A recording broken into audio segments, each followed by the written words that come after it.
Hello, guys. It's nice to be here. So, today I got a big challenge. I want to talk a little bit about my testimony, but in English. Usually, I do it in Portuguese, in my native language, and it's pretty easy to say about uh, yourself and also things about uh, some point of your life when it's in your mother tongue. But when it's in a different language like English, it's a challenge. It's pretty hard. As you see, I'm able to speak English. I got an accent because obviously I'm not an American citizen, so I don't have like the accent that you guys have. But here I am. This is a challenge that I said, yes, I want to do this. It's important to let people know since I've been here making videos and posting videos on the internet in English, I mean in Portuguese. So I think now it's time to take one more step and do it in English. All right, so my name is Glauco Vidal. I was born in Brazil in 1984. I was born in a very poor place. Actually, my parents they met in a shelter. The first time they saw each other, they met each other was in a shelter. So I am a fruit of this story. I could say that I am a consequence of this story. Because when my father and my mother they met, my mother was going through very rough situations. She was young and got married really early when she was just a teenager, and she found her husband cheating on her on their bed. My mother was completely devastated, and she decided to get her kids and go away from that place. She was able to take my older brother with her. At the time, he was just a little boy, a 4-year-old boy, but she was not able to take her daughter. My mom went all the way from São Paulo in Brazil to Brasilia, where she had a stepsister. In the beginning, she called the stepsister, asking her if she could stay there for some days till she find a place where she could live with her son until she would be able to go back to São Paulo and to get her daughter. Her sister said, yes, you may come, you can stay here with us. But unfortunately, her sister had so many kids, big family, very tight place. And when my mom was on her way, going on a bus, they didn't have a place for her. So my mom had to go to this shelter. Well, while my mom was there, my father was a walker. My father was someone that lived in the streets for whole life. He was born in Rio, but on that time it was really dangerous, and he was born in a household where people were people were really aggressive, used to spank him, to hit him. So he decided to go out to streets and just live in the streets, sleep in the streets. And my father was basically raised by himself in streets. So he became a bodyguard, he became a homeless, so he had to beg for his food, and sometimes he had to try to fight hard to survive because there was a lot of homeless kids using drugs, trying to involve him, and he was always trying to escape from this. But my father ended up learning how to use drugs. My father became addicted in drugs, and when he met my mom, he was walking from state to state. He used to walk beside roads, and then in one of these roads, a truck driver gave him a ride and took him to Brasilia. In Brasilia, it was very cold. He couldn't sleep out on the streets, so he decided to knock these shelter doors and ask to stay there for that night. So they said yes. My father went to sleep on this place, and then the next day in the breakfast, he met my mother. He saw my mother with my little brother, and then they started to talk and they developed the conversation over there. And then after some days, they had to just go out of that place because their times they are expired. They had to leave to give space to other people. He gave my mom the idea to go and find somewhere to live, some place to live. So they decided to live in an abandoned building. It was a kind of skeleton of a building. It was not like a nice building with nice apartments. Building didn't have like the walls, and they have to go to that place. When they got there were a lot of people, homeless people, living there already. And my father talked to those people, and they found a spot for my father. And on that spot, my father started building that place, like using a piece of wood, cardboards, and plastics, just to protect themselves from the cold wind that blow during the night. So they lived on that building for years. But one day, the owner of that property wanted to take everyone, every homeless people that used to live there, out of his property, because he wanted to sell the property and the land to a constructor company. And they had to call the police. So the police came and took every family that lived on that place and just sent those people away. And my family, my father, my little brother, and I was a newborn at that time, we had to go out to the street. So for a long time, my parents remained in the streets, sleeping with three kids under the trees, and under the bus station. And my parents had to find a place, and they heard that there was a group of homeless people uh, going to another town where they were occupying a very big land. It was a new settlement. So they went to that place with three kids. On the time, my youngest brother was not born yet, but my two sisters and my two other brothers, they were born. So my parents had to go there, and it was really complicated because it we call in Brazil favela. So it was a lot of people coming from all different parts of Brasilia, or the federal district in Brazil, where the capital is, and a lot of poverty and violence, aggressiveness, and people starving all the time. We didn't have transportation. We didn't have its grocery stores where we could go and buy food. We didn't have uh, places where our parents could go and make money and work. We didn't have schools for kids. So it was just a lot of wooden shacks where people use a lot of different material to build. Nothing was organized. Everything was completely out of order. So we didn't have bathrooms, place where we could do our morning routine, hygiene, things like this. So we have a lot of dirty things, mud.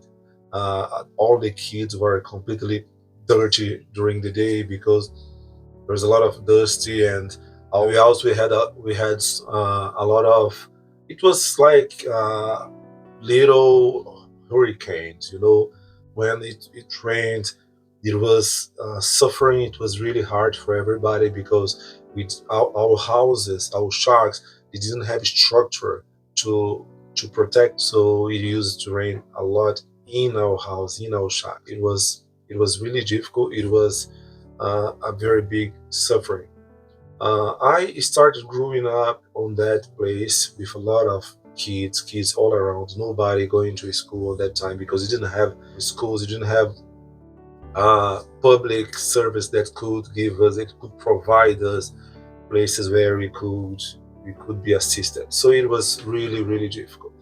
And as the time goes, and I grew up, I started involving myself, and also my brother started involving himself in drugs. So we started smoking. We started smoking cigarettes with friends, and then after cigarettes, we tried weed, and then very soon we became addicted to drugs. It was a mess because my father used to smoke weed in our house. So I grew up watching my father smoking weed. So for me, that thing was kind of normal.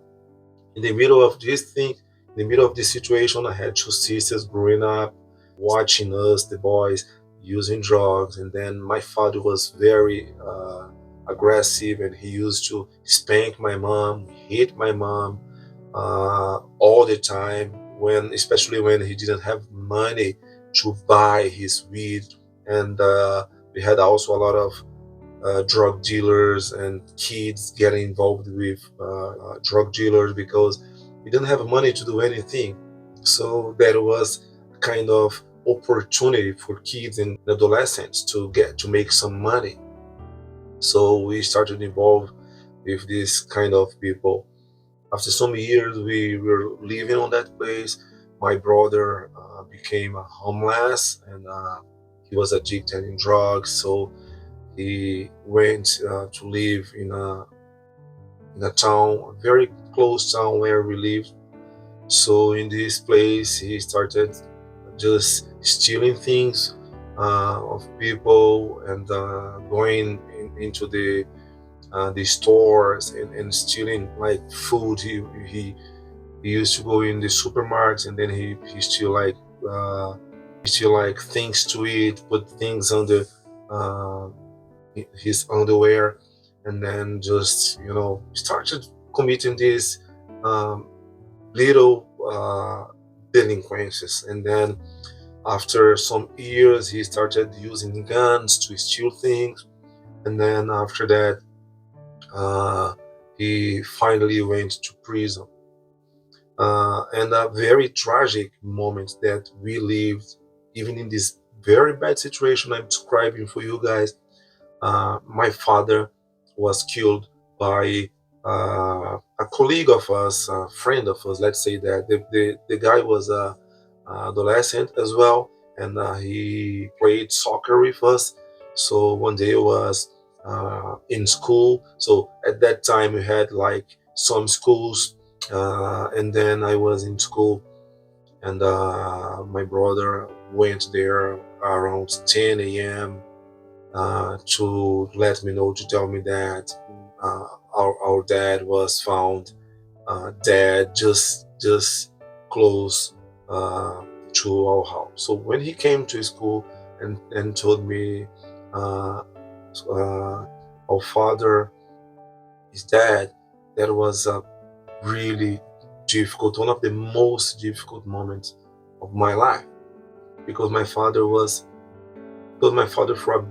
for a long time, he was a very bad husband, but he did everything he could to be a good father. Even if it's so difficult to be a bad husband and a good father, he could like help us in many difficult parts of our lives as we grew up. So it was tragic. It was really difficult for us, especially for me. It was his first son. It was really difficult to know that my father was dead.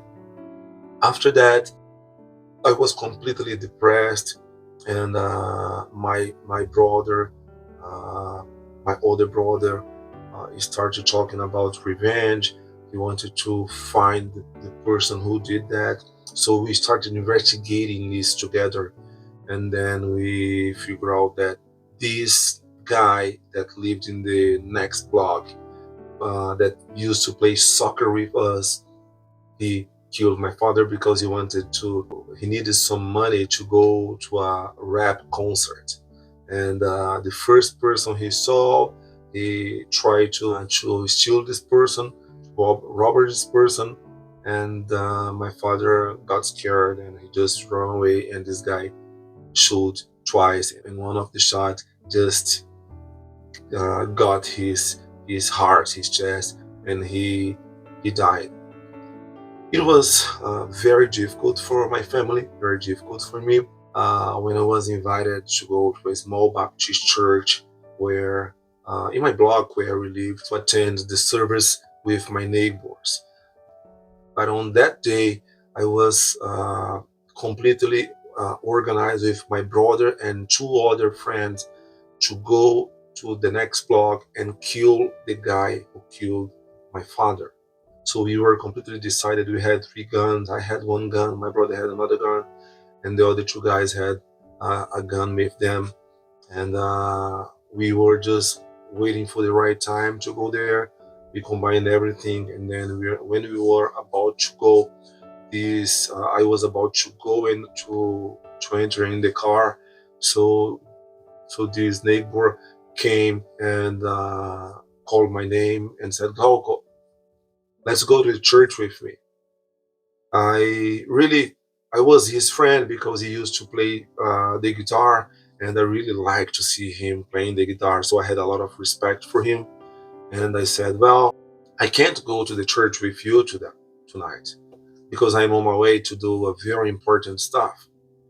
And he said, "Well, I comprehend, but this very important stuff can wait because somebody special want to meet you tonight." Uh, and then I said, "Oh man, sorry, I can't go." So I kind of kept like 2 or 3 minutes of conversation with him. I was about to go in the car. My brother was already in the car with the two guys, and my brother was rushing me. "Come on, man, let's go. We gotta go. Forget about church. You're not going to church. The guy killed you, our father, and then you want to go to church. Forget about that. Come on in." And then he said, "Glauco, let's go with me. Today is your night. Let's go with me." And then I was completely confused, and I felt something very strong, kind of trying to convince me. It's almost like a material voice in my ear. It was not, but there was like a force, just pushing me. "Don't go into this car. Don't go into this car. Go to the church with him. Go to the church." And then I was really, really confused. And then I just took the gun out of my waist here, and I threw the gun in the car seat, and I said to my brother, "Brother, sorry, but I can't go with you. I gotta go to church. I'm feeling that I really gotta go to this church. So you guys may go if you want to wait for me uh, until I come back from the church so I can come with you. But I gotta go to the church. If I don't go to the church, I can't just go and do it, man. I'm gonna mess you all the plan, and this guy won't be killed tonight. So it's better for you if you go without me, or if you wait me come back from the church." And then my brother kind of comprehended, but the guy who was driving the car, he came out of the car and wanted to spank me and say, "Man, come on, what are you talking about, man? You you called for me. You begged me to go with you, to drive for you, to kill this guy. This guy killed your father, and now you're going to the church to pray. Come on, man, shame on you. Who you think you are? You are wasting my time." And well, he was really aggressive, and I was really, usually in this situation when somebody face me, confront me, I'm really reactive. I want to hard, but on that but when this happened, I was completely frozen. He was just talking on my face and saying a lot of annoying things, and I was just there looking to him. And then I stared his eye and I said, "Man, I'm going to the church." And then he put his hand on my chest and pushed me and said, "You're an idiot." And then they just went in. He just went into the car, and they went away. And I decided to go to the church with my neighbor. But on that night, it was really, really bad. I was emotionally really, done, and I was also drunk. I used a lot of different things because I knew that I would go I would go to kill that guy. So it was really, really difficult for me, and I didn't want to do it uh, without using any drugs. So I used a lot of drugs. All right, I went to the church. I didn't change my clothes. I was really smelling bad, smelling drug. And I asked him, "Do you think I should put a new shirt?" And he said, "No, don't mind. No, don't worry with this. Don't worry. Come as you are." And then I just went to the church. He took his guitar and his two little boys, uh, and I went to the church with him. I was 12 years old. I was a big boy, but I was just a kid. Their kids were like 6 and 7 years old, and I was 12 years old. So I was not much older than his kid. So we went to the church. He was a musician at the church, so he used to stay at the stage all the time playing the guitar. And he said, "Go and sit in the first seat, so you can be close to us." So I did that. I sit just in the first seat, and then they started singing a song. And then when they started singing the second song, I started crying a lot, just like a kid. Actually, I was a kid, so it was just crying. And you know what? If you ask me, Glauco, why you start crying, the lyric of the song was really touched my heart, because the lyric of the song was saying how important my life was for God. And when I when I started listening to that song, I it was something really touchable in my heart, and I just cried, and I could feel that force that was pushing me to go to the church when I was arguing with my brother and with my friends to go and kill the guy. That force was there with me again. And then during the 5 songs, I just cried. I think in the second song, I just sat down and I crossed my arm like this, and I put my head down, and I just cried a lot. And after some times, the pastor came, and he preached. His sermons was about giving your life, putting your life in the hand of Jesus, and then Jesus would guarantee your future. And then everything that he was talking on that night, I felt it was for me. I could feel that he was, man, it was like this man know exactly what I'm going through. It was really, something really strong, something really deep, touched like the bottom of my heart. And then at the end of his sermon, he asked, "Is there anybody here tonight that want to give your life to Jesus and accept Jesus as your Savior?" I was the first one. I was the first one. I didn't know actually what does that mean, give my life to Jesus, but I wanted to give my life to Jesus. And on that day, on that night, I made the most important prayer of my life by myself. I didn't repeat prayer. I prayed by myself in silence, my mind. I said, "God, if you change my life, if you help me to change my life, I will give you my life forever. No matter what. No matter how hard I have to fight to keep my relationship with you, I will be with you forever in any situation. I can be sent to a prison and be there a lifetime. I will be with you. But I beg you, ask you one thing. Change my life. Because I'm completely tired. I'm tired. I'm ready to go. I'm ready to take my life. Because it doesn't make sense anymore. I lost my father. I lost my support. My family is completely disintegrated. My brother is in prison. My other brothers are using drugs. My mom is completely depressed. My family is collapsing, God. So please help me. Hold my hand. That was my prayer. And from that day on, I started my journey with God. It was really difficult to become a Christian and to become a newborn.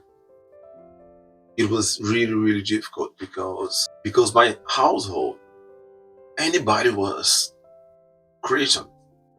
They are Christian, but they are Catholic.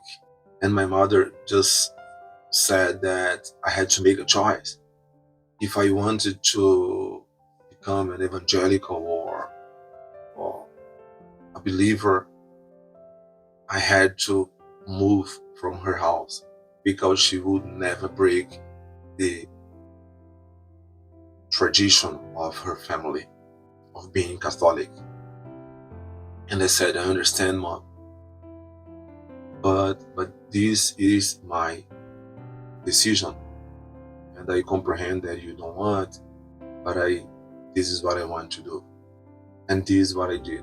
On that day, I had to make a decision and go out of my mother's house, and I was adopted to that family who took me to the church. And from that day on, I just started working hard to change uh, everything in my life, change my personality, to change my character. To I stopped like walking with those guys that I used to walk. Now I had like new people from the church, and this is what I did. I made a decision. This is the first part of the testimony that I wanted to talk to. Many things, many other things happened in my family. I lost two brothers. I lost my mom. My family went through very tough moments, and I want to come here and talk about this episode of my life. But the most important for me here is to tell you that I was completely hopeless. I was a person that should be dead right now. And I'm not saying this guessing. 100% sure I would have the same destiny of my older brother who was murdered, and my youngest brother was also killed. So Jesus transformed my life. So I don't walk with Jesus because of a religion, because of a ritual. I walk with Jesus because of due to a personal experience with Jesus. And I don't know if you had this opportunity to have this access to Jesus as I had when I was 12 years old. If you never had, maybe it is time to pray to God just like that 12-year-old boy prayed. Because of that prayer, God completely changed my life. God bless you. God bless your life.